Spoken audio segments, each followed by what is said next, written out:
Hi, my name is Ron Wills, and this is the Big Idea Podcast, powered by the National Association of Business Owners and Entrepreneurs. The topic for this series is what's holding back your small business from growth. Today, I have Anil Karmel, CEO of RegScale, as my guest. Anil, welcome. And why don't you tell us a little bit about yourself and your business? Well, first off, thank you very much for having me, Ron, and really excited to tell our story of how we embarked on this journey to really simplify and automate regulatory compliance for heavily regulated industries. So, by way of background, I personally felt this pain, my co-founder and I. So we came out of the Department of Energy's nuclear weapons program, and we were building technology and found that compliance was the challenge that was intractable and unscalable when trying to build new transformation efforts or deploy new transformation efforts. So typically compliance is stored in Word documents and Excel spreadsheets that are instantly out of date the moment they're created. Sure. A lot of people and a lot of paper to meet a regulatory requirement, whether it's PCI or SOX or HIPAA or NIST or whatnot. So what we do here at RegScale is we allow you to do what's called shift left compliance, help organizations start compliant and stay compliant on their journey. We integrate with your existing security tooling and output audit-ready documentation on demand for any regulatory requirement.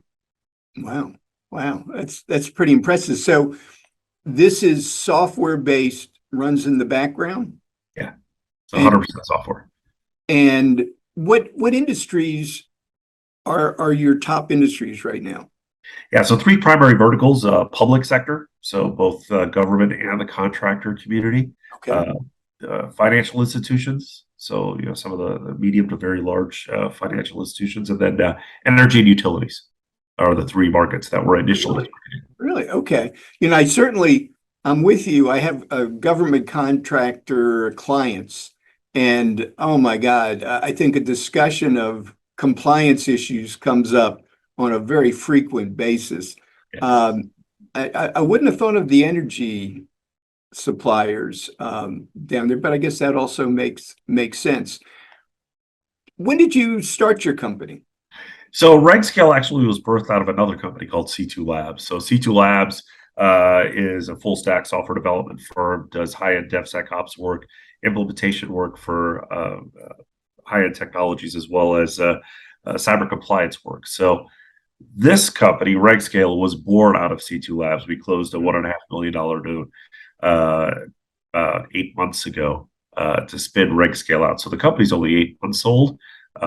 But that initial capital allowed us to kind of get our feet under us, really be able to scale the product, which we did. And we're happy to announce we closed a $20 million Series A last week. Oh, congratulations. I know those things are a lot of work, Yeah. lot of work, and congratulations on that. Well, this series is about what's holding you back from growing. And you had talked about staffing, hiring, the process. Tell us a little bit about the issues that you're finding right now. Yeah, absolutely. I mean, there's a lot of companies are especially on the startup side of the equation, looking to pull back. We're actually pressing forward and looking for high-end talent to really solve this problem at scale. But really finding the right talent to meet your needs where you are today, to take you to where you want to take the company and really transform this is a challenge. It's still hard to find the right talent, the right labor to meet your needs, and it's probably what's going to hold back growth. But we're actively putting forth a lot of effort and energy in this space to find the right people to catalyze and to solve this problem that these customers that we serve are facing around compliance. So it's kind of interesting. Are you looking, I always think of you're like a fast growth company, like you're building here. A lot of software engineers are needed. But then I was thinking, with the kind of business you're doing, do you need people with direct knowledge of regulatory compliance? as well, or do you have that already kind of baked into your software? Yeah, so the platform can digitize any kind of regulatory requirement. So that's the beauty of the platform. We start with cyber, so we have any requirements or catalogs available right out of the box, NIST, PCI, right, SOX, so on and so forth. So you don't necessarily have to have a really in-depth knowledge of the Okay. frameworks, depending on like if you're a software engineer because you're just developing the software. Right, right. Right now, if you're implementing the software, right, you're one of our engineers, then yeah, you should probably understand the requirements from a compliance standpoint that that particular customer is needing to adhere to. So what are you finding in the marketplace as far as, hiring turnover? Uh, Are you able to, once you get them on board, I'm trying to think, there's two things that come up. One is there's a search problem. I can't find the people I need. And then secondly, I often hear I can't keep the people I need. Now, usually that goes into other issues that are happening in the firm. But where are you on that scale? Is it finding, keeping, or a combination of the two? Yeah, for us, it's 100% finding. We have no problem with keeping. So it is finding the right talent to really be able to scale this effort. So finding the right engineers, finding the right solution architects that can help deploy the software, manage customer success, because that's the most important thing for us is ensuring that we are meeting and exceeding our customers' requirements and can continue to serve them and grow with them to address their growing regulatory needs. And then, making sure that we have the right people that can tell the message and the story from a sales and marketing standpoint to help continue to accelerate that growth. So with you talked a little bit about your customers and sort of measuring your customers' success. Yeah. And I love it when companies talk about that because so many think once I got a client, I just call them up from time to time, make sure everything's okay. And no, that's not going to work. Can you give us, is it a process, is it a plan? How do you measure your customers customer success with your product and service? Yeah, absolutely. I mean, for us, it's so important. It is the most important thing for our customers. Everything we do is for them. So, we measure it by at the onset laying out very specific, tangible goals that our customer in partnership want to achieve. These are goals that you both agree to. Okay. Correct. Mutual goals. And give us a couple of for instances and something like that. What would be the type of goal that you would lay out between I want to get an authorization to operate, which is typically in federal parlance, an ATO for a particular system in X period of time, right? So, or I want to integrate your platform with these different security tools, by Y period of time. I want to onboard my compliance artifacts into your platform by Z period of time. Gotcha. So a detailed project list all the way through the project. Then who you just have project managers that manage these steps along the way? How does that work? And how do you know at your level that it's all working? Because every project manager I've ever talked to, everything's going great. So how are you alerted to how things are going across the board with all your clientele? So for me, I have a weekly check-in with our customer success lead. I want to know very specifically what's happening with our customers, what are their pain points, what are the things that they want to see in the platform, right? So that we can continue to innovate and continue to exceed our customers' expectations. What are some of the things that new things we could do to ensure that that customer can take and derive additional value out of the platform, because we are such a big platform, because compliance is a very big thing. Sure. Right? It's not just hey, I'm just going to go do this one thing. There's so many different aspects to it. So we want to maximize the value of the platform for a particular customer. And then the benefit there is we don't charge extra for that. when you buy a license of RegScale, you get all the capabilities out of the box. So you're not having to, pay for this module or that module, Yeah, right? nothing worse than you got to pay now for another module as you go through the process. Understand? Exactly. Yeah. So for us, we want to we want this to be an appreciating asset and something that continues to add value. So we're laser focused on saying, all right, you're going to start here, but there's so many other modules that you have access to. Let's make sure that you can take advantage of all those capabilities. So you really need some pretty sophisticated people talking to your clientele, because you've got what do I'm a recovering banker from years ago. So when bankers talk about size of company, we don't talk about number of people. We talk about revenue. What's the revenue side? So for your clientele, what's the revenue range, and then where's your sweet spot in that? So we tend to focus on the top end of the market, right? The multi-billion-dollar financial institutions. Okay, significant financial institutions. Correct. The really large utilities, federal agencies, large contractors. So we focus on the top end of the market for enterprise because our community edition is completely free. So you can get a completely free community edition. We have over 8,000 downloads worldwide of the platform. So if you're, a smaller organization and you can't afford RegScale, use it for free. Download the community edition. I'll have to inform my government contractor clients about you. I knew this was going to be a fun conversation today. This is actually getting to be more fun. Okay, so tell me a little bit then.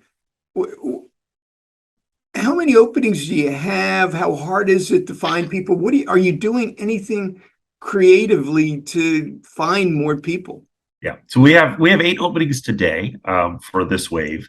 We're doing waves of hiring, so we're doing about 5 to 8 a month to kind of iteratively scale, because we don't want to hire 30 people or 40 people and end up having to onboard everybody at the same time. So we're doing it in a measured approach to ensure that we're growing at the right pace based on what our customers need. So I say all that to say, we want to attract the right talent, right? So a lot of it is I'm very focused on our culture, making sure that our culture resonates with prospective people that want to join the RegScale family, and I use that word very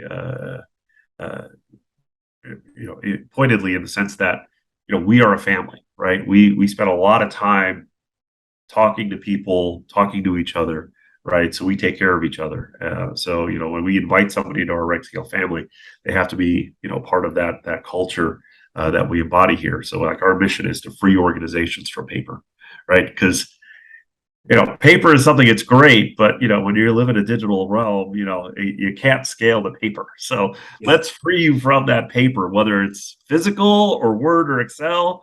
And how many years have people been talking about freeing us from paper, and we're still printing it out like crazy? You got it. Yeah, exactly right. So now, so you're bringing on a lot of people with the onboarding process. Man, the people who are doing your personnel work and the onboarding, man, that's it. It's just a bigger and bigger job. You just keep bringing these people on. Have you found any tricks or methods to bring people on and get them up to speed quickly?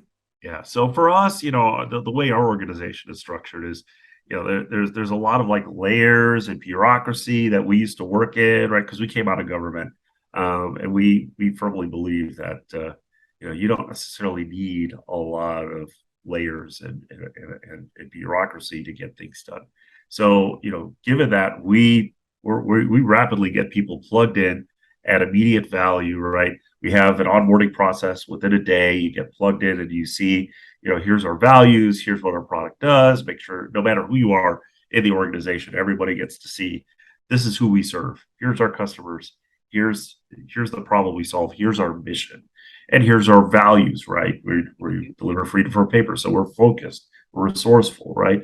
We're empowered, right? So making sure that we're going out and we're serving our customers in a way that meets their needs. Because at the end of the day, we don't exist without them. So as a high growth, fast growing startup, we want to ensure that we're really at the tip of the spear of bringing people on quickly so that they can add value quickly back to our customer. So this is interesting because you're growing really rapidly and trying to keep a culture together when you grow. It's tough. So as much as you are getting information from your client base as to how their satisfaction, what systems do you have in place or processes that you do to get regular feedback from your employees? So what we do every day, we have a scrum every morning. So every person in the company, we all on the same call, right? And we break it up by group. So R&D has a scrum, and then headquarters has a scrum, and as we grow and scale, we'll probably break those up, right? And then every month we have a review where the entire company comes together and we celebrate our successes and we share the things that we've learned. So that on a month by month basis, we can say, here's where we are, here's what we're going to do next month, and using that agile approach, be able to collaborate effectively internally, because our teams are in 2 geographic centers here in Northern Virginia, as well as in our R&Ds in Knoxville, Tennessee. So we have kind of 2 geographic centers, but given that we all connect in platforms like this, so we do that on a daily basis. Now, do your people come into the office, or are they virtual, or combination thereof? Hybrid. It's a combination. So for us, it's a couple people come in a couple days a week, and then spend a couple days a week working from home or wherever they might be. So we like to collaborate internally. So being able to whiteboard and have conversations with folks, right? Those are things that are a little more effective when you're in the office to have those kind of conversations. So we use those as kind of like a collaborative environment to really be able to iterate. In my consulting days, the whiteboard was the tool, and it's just the whiteboard and the easel pads with the stick on the wall, and you're by the end of a meeting, you've got everything written down. Take a couple of pictures with your phone, and you've captured the essence of a meeting. If you don't do that, I've seen it time and time again, the meetings just don't turn out to be very productive. So when you mentioned whiteboard, so it has in your mind now, you're really post pandemic or right at the end of the pandemic? Right at the end. So you were already in the world of people working from home a couple days a week. Was the predecessor company that you split off from, was that open to working virtually, or was it all happened with the pandemic? So C2 Labs was a virtual first company. So that culture, because I still own C2 Labs, I co-own it with my fellow co-founder. Same kind of culture, that vein of being able to collaborate, and we have teams all over the world at C2 Labs doing work. So it's still virtual first, with a hybrid come into the office to collaborate, just like we do here at RegScale. So you already had experience with that, and you knew how to deal with the employees with that.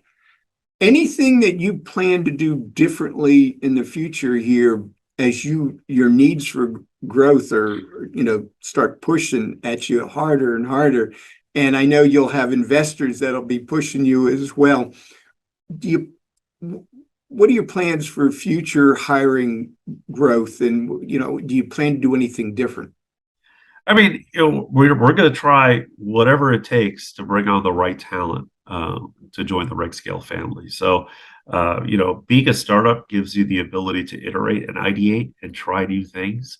We will continue to do that, right, to attract the right folks to join our family, because those that really want to come in and work at a high growth startup and make a difference in the world, and want to join our mission of free organizations from paper by simplifying regulatory compliance, give us a call, because we have a fun collaborative environment that I think you might like.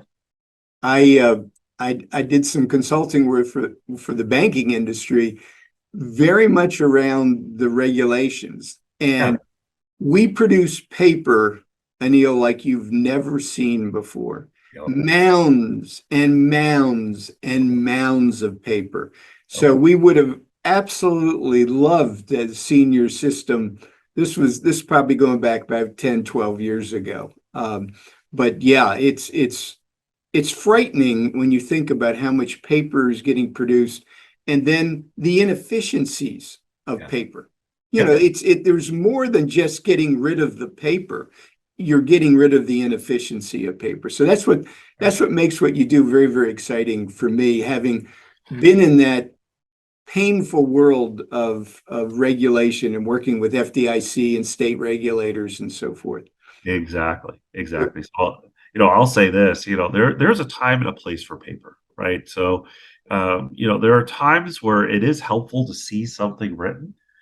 The problem is, when you view paper as something that you have to keep up to date and you're consistently writing new paper by hand, that's where the problems begin. Yeah. So for us, what we believe is, go ahead and keep the things that you need to put in paper up to date in a software platform so that when an auditor shows up and says, okay, show me your evidence, you can push a button and print that paper. Yeah, it'll track all the documents you may have put together in an organization so Yeah. that they're all available when somebody needs to see it. You got it. Yeah. Yeah. And you know what? That gives the regulators confidence that you all are on top. Whatever company it is, when the regulators came in, we had it clean. Yeah. And anything that they needed, we were able to get to. Now, we didn't have it as nice as what you're talking about, but we had everything there. And that does give for those companies out there listening to this, the regulators love organized businesses that have their materials ready and at hand. And I can't say that they lighten up their reviews, but when they have confidence in your company and your company, handling the regulations and doing what you're supposed to be doing, if they get confidence in that, the reviews are much quicker. Exactly. And they have a tendency not to be as detailed because you're able to provide that information. So that's really exciting. Absolutely. I mean, one of the things that I'll mention is, we're not just trying to simplify and automate regulatory compliance. We're actually leading a movement, if I would be so bold. So, in cybersecurity and software development, there's this notion of developers and operators and security professionals all working independently as you're trying to build systems and code and applications, right? So this notion of DevSecOps was born, of bringing developers and security professionals and operators together to collaborate and ensure that applications can be quickly deployed in environments that have security baked in. But we're still doing compliance in Word docs and Excel spreadsheets. So when I say a movement, we basically say we took the principles of DevOps, brought it to compliance. It's something we're calling regulatory operations, Okay. or RegOps, right? To shift compliance left. So in that vein of a movement, we've written a manifesto on our website of kind of the core principles of what we believe. 10 kind of guiding principles. Audits, around audits, shouldn't be risky, right? You should always be audit ready. Compliance shouldn't be unaffordable. In fact, we believe it should be free, which is why we give a completely free community edition available out there, right? So, check out the RegOps manifesto, but really we're leading a movement because it's a mindset shift of around how you're thinking about compliance, right? Coupled with technology to make this happen, right? Because we're so used to show me my Excel spreadsheet. Let me keep that up to date. Show me my Word document. I need to keep that up to date. So if I change that and say I could produce that Word document, I could produce that Excel spreadsheet on demand as opposed to keeping it up to date in there, maybe we could think about doing compliance a different way. Excellent. Excellent. I'm going to conclude with that. That is, it's exciting what you're doing. I want to thank you for being on the podcast program. We are all going to be looking forward to seeing RegScale take off because it's a great idea, and it's really exciting when you talk about your business. You can feel your energy and enthusiasm, and it's a great product for the right time. Awesome. Well, I really appreciate you having me here, and I'm looking forward to continue the conversation with anyone that wants to join the RegOps movement. Thank you.